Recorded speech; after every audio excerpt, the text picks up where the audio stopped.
Well, you see less tension on the streets where I am standing now. Heavy police presence, organising traffic, telling cars to evacuate the area, and also forces asking restaurant owners to close their terraces and close their businesses because of the violence and because of fears that demonstrators might come this way. The violence flared up just behind me, a few hundred meters away, where you can see those lights, those police vans that have cordoned off the area. While we were reporting earlier at the demonstration, we saw big rocks land just at our feet, rocks thrown by the demonstrators at police forces along with bottles, and that's when police forces fired tear gas to disperse crowds, move them away, and also charging those demonstrators that were attacking them. That was shortly after, of course, Interior Minister Gérald Darmanin turned up at the scene of the attack. The Interior Minister, who was on a trip in northern France, but who decided to quickly come back to Paris after the news of this attack that left 3 people dead and several injured. That violence that erupted in the heart of Paris shocked many, shocked all of those who were in the area at the time. This is, as you said, a busy area of the French capital. Many shops, many people doing last-minute Christmas shopping, all Parisians and others having a drink in one of the many cafes and bars of this area, Strasbourg-Saint-Denis, close to the Place de la République in the 10th arrondissement. So shocking scenes and violence, and certainly several arrests have been made tonight following that peaceful demonstration that turned violent. Several arrests and anti-riot police forces deployed here, reinforcements that came here to help the police forces that were coming under attack from demonstrators. Yeah, and again, an eyewitness telling the Reuters news agency that he was subdued when he was trying to reload his handgun. The eyewitness who came in from inside a barber shop that's opposite the cultural center, Clovis.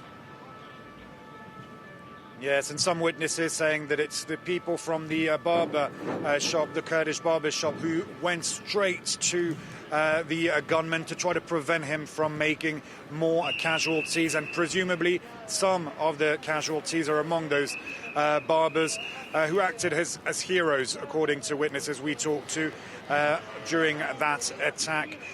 We also spoke to people who were just in the area when that attack took place, who were having a lunch, and who told us that they heard 7, 8 gunshots, came out of the restaurants and saw people fleeing, running, calling for help, calling for police forces to intervene. And they did.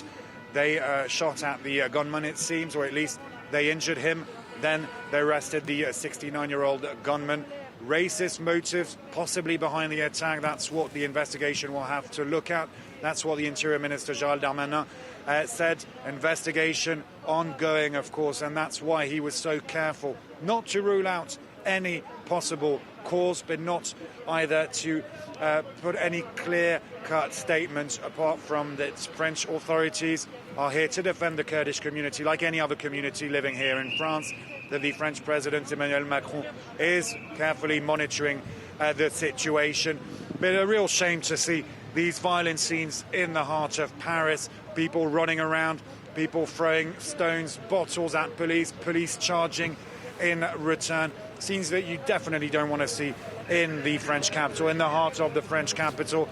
This shocked us journalists, but shocked many of the ongoers, people walking by who were just left in utter shock, while you, of course, have the Kurdish community in despair, many mourning. Some were crying earlier as we were talking to them.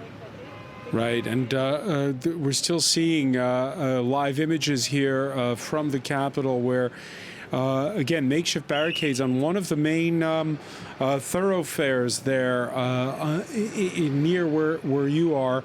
A makeshift fire and a heavy police presence, just so we can locate it for you, Clovis, at the corner of Rue de Metz and Rue du Faubourg Saint-Denis. So roughly what, a block and a half from where you're standing right now? Exactly, and where we were exactly standing maybe 10, 15 minutes ago, and where we saw violence erupt, and it all turned sour very, very quickly when Gérald Darmanin, the Interior Minister, left the scene of the attack, indeed, with some demonstrators feeling that they needed to make themselves heard. Despair, anger, a mix of all of that. Negative energy, has to be said, because we did see objects, particularly dangerous, being thrown around, and we don't have, of course, the number of casualties from those clashes. We'll have to wait and see, nor the number of arrests. But that Rue du Faubourg Saint-Denis emptied out, of course. Fire in some parts, probably rubbish bins set on fire, because we saw demonstrators throw bins onto the ground, set fire also, and basically break what they had around them, try to find anything they could throw at police forces, and violent scenes in the heart of Paris. Very sad to see, really. And now it does seem that the situation is returning to some kind of calm, uneasy calm, of course. And it was seriously shocking to see all of that people didn't really expect. You had a lot of women, some children also at that gathering, in tears just before the Interior Minister came in. And also worth pointing that when police forces reinforcements arrived just ahead of the Interior Minister, they were booed by the crowds, who obviously felt that police forces should have defended them more in this situation. But how could they predict such an attack with that disturbed, it has to be said, 69-year-old gunman who just attacked the Kurdish Cultural Centre? And we'll have to wait and see to understand more about the possible motives behind all of this, even though you did have Kurdish demonstrators saying that it has to be Turkey, because Turkey always targets them. But we have to wait for the investigation to say exactly what it was, nothing whether indicates, it's racist motives or anything else. Yeah, nothing indicates so far